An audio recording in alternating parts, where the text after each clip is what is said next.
Good morning. I think we're on now. Good morning and happy Memorial Day. I hope you are enjoying the long weekend. I want to start off today by telling you thank you. Thank you very much for inviting me into your electronic aura every day like this. It is really doing me a world of good. I enjoy it very much. It forces me to pull myself together and allows me to share with you some of my favorite writings. So we're again on the second part of the Family Secrets chapter of Low Magic. It's all in your head. You just have no idea how big your head is. I want to assure those of you that are starting to tire of the biographical notes or the autobiographical sections that we are coming up with chapters like My Planetary Talismans, A Weekend Alone with the Spirits of the Tarot, Midsummer Night's Curse, Pop Goes Ganesha, and The Exorcism of Our Lady of Sorrow. So it will get juicier for those who are yearning for juicier stuff. Today we're going to do the second half of Family Secrets. I'm going to talk just a moment about my father. My father was a different kind of magician altogether. He was a quiet and moody Scorpio, given to bouts of depression. He liked to drink during the years before I was born, but Mom's willingness to drive to his favorite after-work watering hole and physically pull him off of his bar stool and out to the car put an end to that. Dad didn't talk much about his parents and family, other than to say he had one sister and 3 half-sisters, all older than he. To my knowledge, he never met any of his grandparents. His father came from France. His mother came from England. I've since found out that he probably came from France by way of Canada to France. Well, anyway, his mother came from England. She had been married once before and had 3 girls from that union. Her father was an inspector for Scotland Yard, who died during the events of Queen Victoria's Golden Jubilee. The only thing we know about Grandma DuQuette's mother was a story that I find somewhat unnerving. Something that my mother didn't tell me until a week or so before she died in 2007. I was almost 60 years old when I heard the tale. I know now why she waited. My father was born and raised in Los Angeles, but he had traveled to western Nebraska in the late 1930s to drill exploratory oil wells. He met my mother-to-be, a waitress at a diner, and they married in the little town of Chapel, Nebraska in 1940. When the newlyweds returned home to California, my father was stunned to discover that while he had been away, his father was dead and buried, and his mother lay dying in a hospital. When they visited the poor woman, she asked to talk alone with her new daughter-in-law. She asked my mother-to-be if she planned to have children. When my mother answered in the affirmative, the old woman pleaded with her to reconsider. Don't have his children. We are cursed. There is evil in our blood. She then tearfully confessed that her own mother was a witch.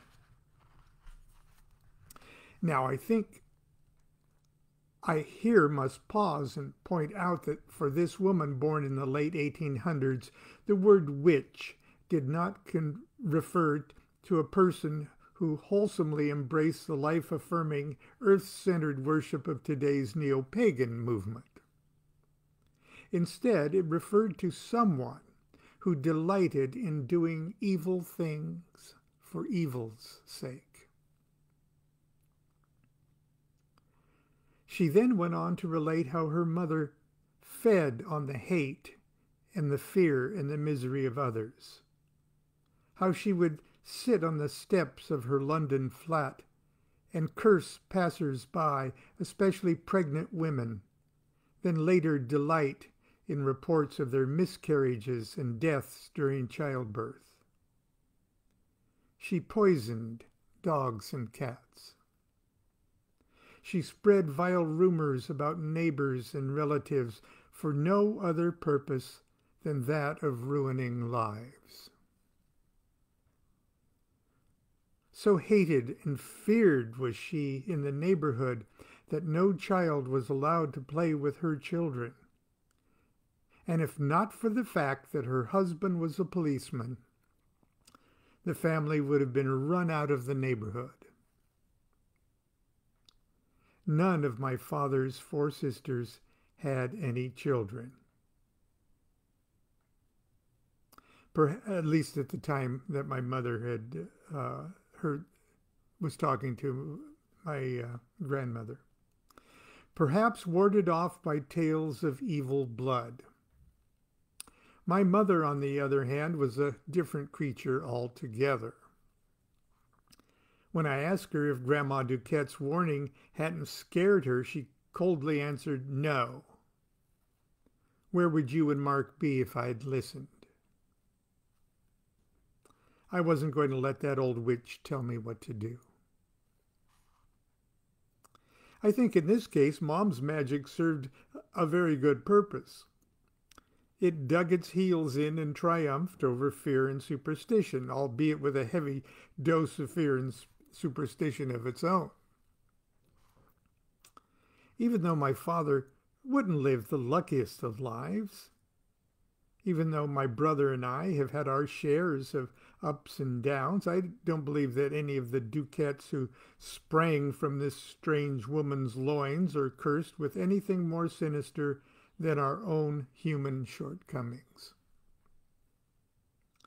However, this unsettling story now makes me recall that for my entire childhood, whenever I did something my mother disapproved of, she would shake her finger at me and tell me in deadly earnest that I was possessed with the devil. I must also confess that at times I can be possessed by a disturbing, dark, and hateful nature. When I perceive that I've been wronged, when someone cuts me off on the freeway, when I hear of or observe the mistreatment of other people or animals or my country or my planet, I become so overwhelmed with the most monstrous, blood-curdling images of what I would do to such people if they were in my mercy in some fantasy torture chamber, that I have to use every weapon of my mystical arsenal to force myself back to calm sanity.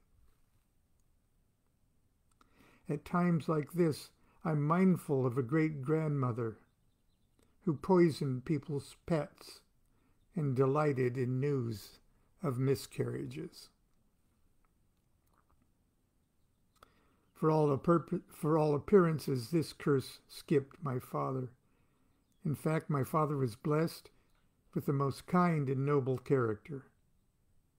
It was obvious that he stayed married to Mom for the welfare and safety of Mark and me. His spirituality was centered upon a simple belief in a generic supreme being. After all, he was a Freemason. He also believed in the fundamental goodness of human beings. And there's a footnote about Freemasonry and that attitude. Masons are taught that a fund of science and industry is implanted in man for the best, most salutary, and most beneficent purposes. This doctrine is at striking opposition to the Christian doctrines of original sin and the total depravity of man.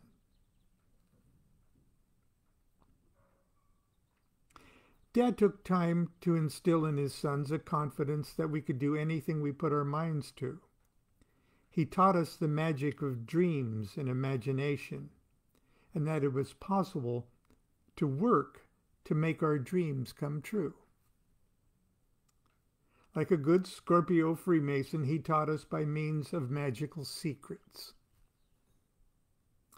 So now, after you've patiently endured my ponderous Freudian excursions into my mother's sorcery, I finally come to the true family secrets the title of this chapter initially promised you. Dad's library contained a number of Masonic books, many illustrated with exotic mystic symbols. When my brother and I asked what they meant, he would only tease us by saying, "It's a secret. If you want, when you grow up, you can try to join the Masons and find out." He gently instilled in us both an awe and respect for secret knowledge. So, when I was faced with the normal problems of growing up, I could go to Dad and he would give me a magic secret to deal with them.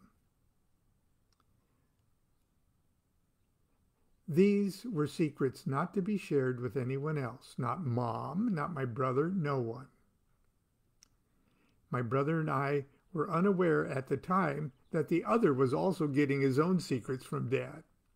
Years after his death, we compared notes and discovered that while similar, each of our secrets had been uniquely composed. It's been many years since Dad passed away, and I don't think he'd mind if I'd share a couple of the magic secrets that have helped me throughout the years. The first secret was not a secret per se. It was a commandment, a prime directive. Quote, "Your name is Magick. Never change your name or the spelling of your name."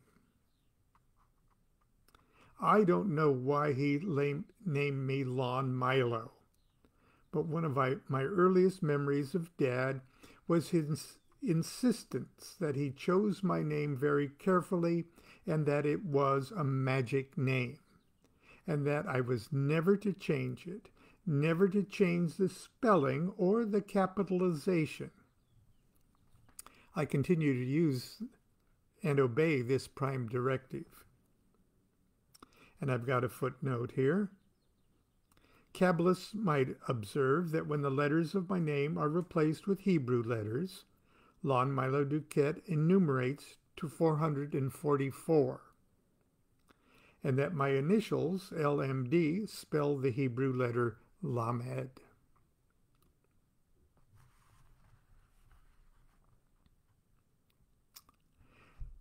Second secret was the secret to falling asleep at night. It was the first bona fide secret Dad taught me. It was a two-part secret. Very simple, but I could tell no one how I do it. First, I was to say my prayers. Now, Dad was practically an agnostic, and God to him was a generic cosmic abstraction. He did not encourage me to embrace Jesus or the Old Testament Jehovah, or indeed anything other than a supremely good what it is. Nevertheless, it was important that before I go to sleep, I should acknowledge deity and thank it for the blessing of my life and ask for its continued protection, guidance, and blessing upon everything I do. He said the best prayer was one that just came out of my own heart. But if I couldn't make up a prayer of my own, the Lord's Prayer would work until I got the hang of it. After saying my prayer, I was to relax and make up an imaginary adventure with me as the main character about anything that pleased me. The more fanciful, the better. There was only one rule to this part of the secret. Each night's adventure must include me doing at least one thing that is impossible to do in real life. I had to think of a new, impossible act every night. I didn't know why, but I instinctively knew that this was one of the coolest things in the world you could encourage a kid to do. The next secret is the secret to stopping nightmares. And it was perhaps the most overtly magical of Dad's secrets. Like most kids, I had my share of childhood nightmares. One night when I was about 7 years old, I woke up screaming and crying. It seems a monster had just eaten my brother Mark, and that it had a hold of my foot. Without turning on the light, Dad came into my room and sat on the bed. He told me everything was okay and that everybody had bad dreams now and again. He encouraged me to lie back down, but I refused to put my head on the same spot on the pillow where the bad dream came from. Then he said the most curious thing. No, you want to go back into the dream and make the monster go away. He then told me that whenever I'm uncomfortable in a dream, I only have to pronounce my own name backwards. N-O-L. Null. And the monster and the problem would disappear. I trusted Dad. So I put my head back on the nightmare pillow and tried to recreate the dreaded moment. Sure enough, I was back in the dream with my foot in the monster's mouth. I spoke the magic word, Null. The monster opened its mouth in fear, and it dissolved into thin air. I was very impressed with my new secret, and I would use it countless times. Furthermore, once I learned I could take control of my dreams, I learned I could go places in dreams and even live out some of those impossible feats of wonder. This is a skill that is very important to a magician. It is also very important to be able to resolve a problem in its own dimension, rather than trying to run away from it by escaping into another. Finally, the secret of learning.